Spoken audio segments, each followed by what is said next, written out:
Fred Beckey as he made an ascent of Firebird Ridge on Norman Clyde Peak in the Sierra Nevada. He estimated that the photo was taken in the 1970s. Fred Beckey, a fabled mountaineer and author who was the first to take hundreds of routes to the summits of North America's tallest peaks in Alaska, the Canadian Rockies and the Pacific Northwest in an audacious 7-decade climbing career, died on Monday in Seattle. He was 94. Megan Bond, a close friend of Mr. Beckey's, wrote in a Facebook message that he died of congestive heart failure in her home. A longtime resident of Seattle, he had been in hospice care for 4 days, she said. Raw-boned and tenacious, Mr. Beckey made as many as 1,000 ascents that no one was known to have taken before. He wrote a dozen books on mountaineering, many of them considered definitive guides to the terrain of the continent's best-known and least accessible peaks. Mr. Beckey was virtually unknown to the general public, the exact opposite of Sir Edmund Hillary, the New Zealander who, with his Sherpa guide, Tenzing Norgay, won worldwide fame by conquering Earth's tallest peak, the 29,029-foot Mount Everest, on the Nepal-Tibet border in 1953. Fred Beckey, photographed on an expedition to Mount Seattle in Alaska in 1966, shunned publicity and people. Indeed, Mr. Beckey shunned publicity and people. He lived like a hermit in Seattle, holing up to right of vanishing for months on expeditions. He looked like a scruffy hobo, a wiry, stooped nomad with a backpack, a shapeless jacket, dirty pants and sneakers. But he was all-purpose, the craggy face leathery from sun, wind and snow, powerful hands scarred with cuts, flyaway hair crushed under a woolen cap, keen eyes for the next toehold and a toothy smile for the book signings. He never married or had children, never had a business or sought security. Friends said he just wanted to climb mountains. But to the fraternity of climbing enthusiasts around the world, he was a phenomenon whose exploits above clouds and tree lines at 10,000 to 20,000 feet resounded in mountaineering lore and journals, the achievements of an eccentric daredevil who took on the continent's last unclimbed peaks and uncharted routes, who probably took more risks than anyone in history.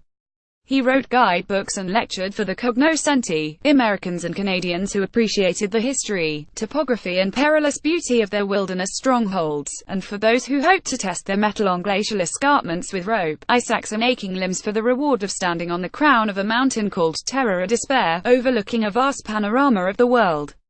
Mr. Beckey, second from right, at Mount Denali in Alaska in 1954, when it was known as Mount McKinley. With him, from left were Bill Hackett, Charles Wilson, Don McLean and Henry Maybohm.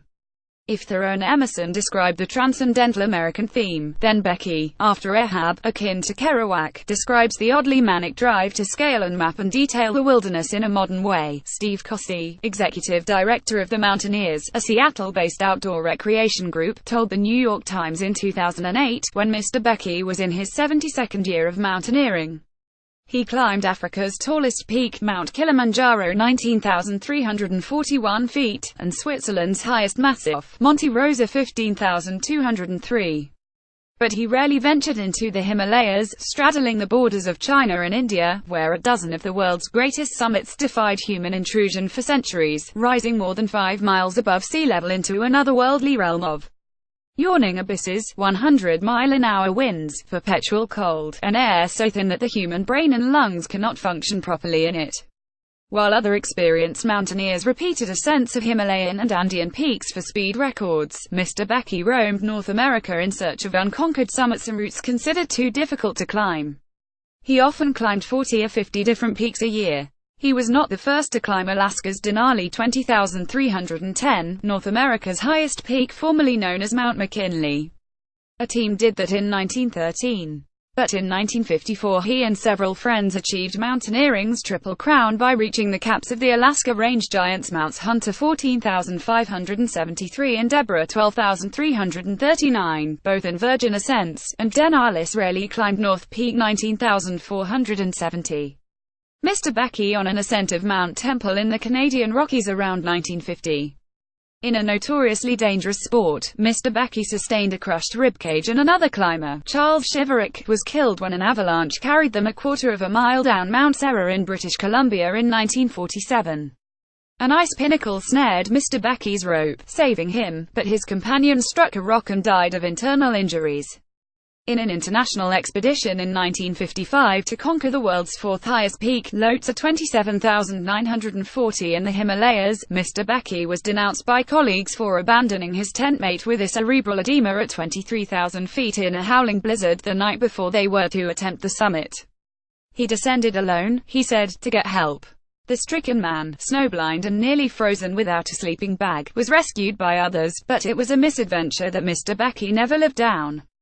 While he was a compelling choice for the first American team assault on Everest in 1963, he was not invited, a snub that ended his Himalayan forays and confirmed his preference for climbing alone or with a few companions.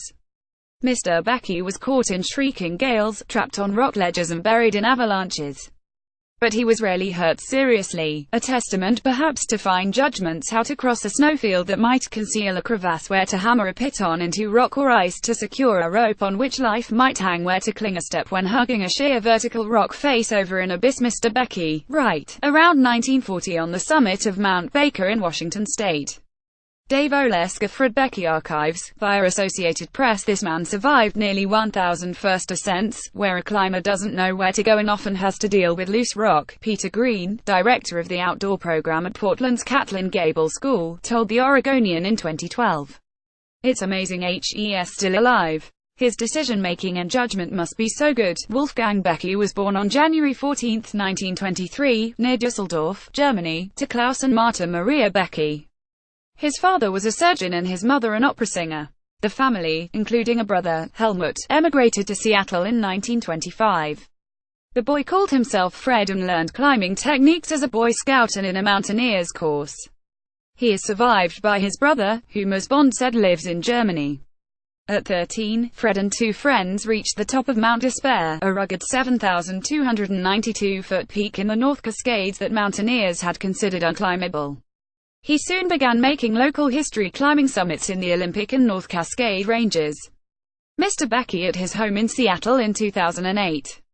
I guess you have your choice of trying to make money or getting involved with adventure, he said.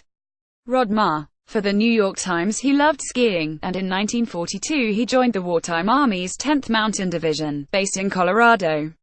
After the war, he attended the University of Washington, but spent most of his time with his brother and friends scaling peaks in Washington, Wyoming, California and Oregon, the Bitterroots in Montana, the Bugaboos in British Columbia and desert rock formations in the Southwest.